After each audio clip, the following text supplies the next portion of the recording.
Një ngjarje e rëndë ka ndodhur në 13 prill në Durrës, ku shtetasi Sajmir Markja ka humbur jetën. Nga autoritetet e konkretisht policia e Durrësit u raportua në 14 prill se ky shtetas ka ndruar jetë për shkaqe natyrore. Specialistët për hetimin e krimeve të Komisariatit të Policisë Durrës referuan materialet në prokurori për vlerësim, pasi dje në lagje numër 18 ka humbur ndjenjat shtetasi SM, 59 vjeç, i cili u dërgua në Spitalin Rajonal Durrës, por pavarësisht ndërhyrjes mjekësore ka humbur jetën, thuhet në njoftimin e policisë të datës 14 prill. 4 ditë më vonë, në 18 prill, policia doli me një njoftim të dytë, krye këput ndryshe nga i pari, ku tha se Markja ishte vrarë dhe vdekja nuk ishte ardhur nga shkaqe natyrale. U dyshua se humbi jetën për shkaqe natyrale pas kryerjes së veprimeve hetimore. Policia zbardh ngjarjen, vihet në pranga një 22 vjeçar i dyshuar si autor për vrasje nga pakujdesia. 42 vjeçari pas një konflikti për motive të dobta ka goditur me grushte 59 vjeçarin, i cili ka humbur ndjenja duke rënë në asfalt, ku më pas ka ndruar jetë.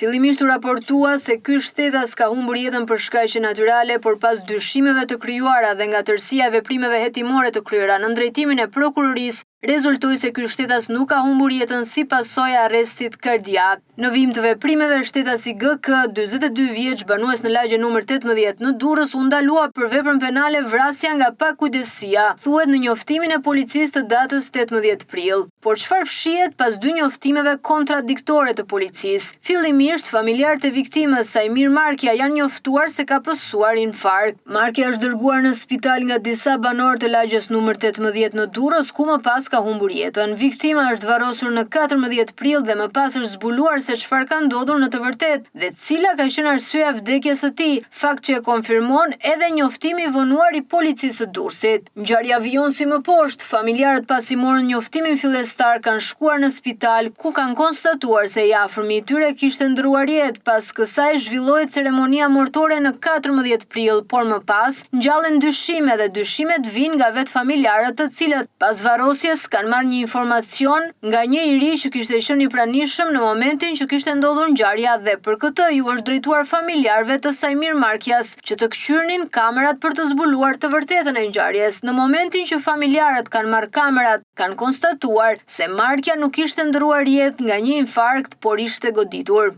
Për këtë ngjarje, fillimisht oficeri i policisë gjyqësore dhe mjeku ligjor Anton Samargjiu kishin thënë se Sajmir Markja kishte ndruar jetë nga infarkti. Familjarët morën pamjet e sherrit, të cilat i disponon edhe CNA, nga ku shihet qartë se Sajmir Markja është goditur. Sipas investigimit që CNA ka kryer, rezulton se shtetasi Sajmir Markja ka pasur një debat me shtetasin GK në lidhje me çështjen e pompës së furnizimit me ujë të pallatit, një debat për çmimin e saj. Debati ka degraduar në dhunë fizike me pasoja për Sajmir Markjan, i cili është goditur dhe më pas ka humbur jetën. Pra jo për shkaqe natyrale si në njoftimin e parë të policisë, dhe nuk janë uniformat blu që e kanë zbuluar ngjarjen, por familjarët pas dyshimeve dhe informacioneve që morën. Në njoftimin e parë, punonjësit e policisë dhe OPG e fshehin të vërtetën, pra goditjen, dhe flasin thjesht që ka humbur ndjenjat e më pas jetën në spital. Nuk ka asnjë ngjarje që në fakt dikush është kujdesur ta fsheh. Faktet e një krimi të fshehur, sipas fakteve të verifikuara nga CNA, rezulton se autori i krimit, shtetasi me iniciale GK,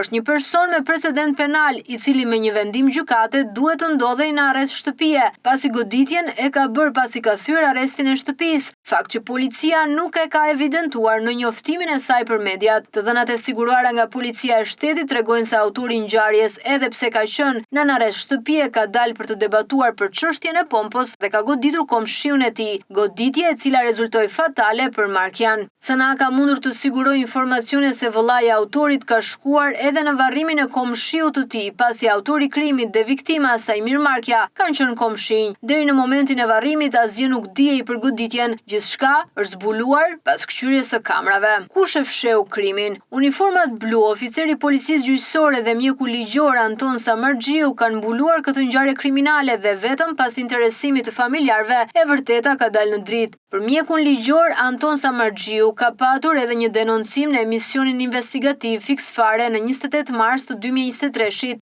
në lidhje me një raport fiktiv të lëshuar pa e parë incidentin. Mjeku ligjor Anton Samargjiu dhe oficeri policisë gjyqësore u kanë thënë familjarëve të Sajmirit se ky i fundit kishte ndruar jetë nga infarkti. Këto thotë edhe njoftimi i parë i policisë, humbi ndjenjat e ndroi jetë në spital, më pas pretendojnë edhe se kanë zbuluar ngjarjen, kur në fakt ishin dyshimet dhe informacionet e familjarëve. Është mjeku ligjor Anton Samargjiu, uniformat blu dhe oficeri policisë gjyqësore që janë përfshirë në fshehjen e një krimi. Kamerat na tregojnë se Sajmiri është goditur para se të ndronte jetë dhe personat e mësipërm e fshehën këtë fakt. Për më tepër vëllai i autorit i ka shkuar në varrim, gjithçka është zbuluar më pas dhe sot jemi përballë faktit se ka ndodhur një krim. CNA ka siguruar edhe video materiale të cilat tregojnë se Sajmir Markja nuk ka humbur jetën nga një infarkt, siç thon fillimisht uniformat blu, oficeri i policisë gjyqësore apo mjeku ligjor Anton Samargjiu. Markja është goditur. CNA ka kërkuar informacion zyrtar pranë policisë së shtetit, pranë agjencisë së mbikëqyrjes policore, sepse fillimisht ngjarja u tentua të servirej si vdekje e ardhur për shkaqe natyrale, dhe pse ka ardhur një reagim i dytë nga policia ditë pasi viktimës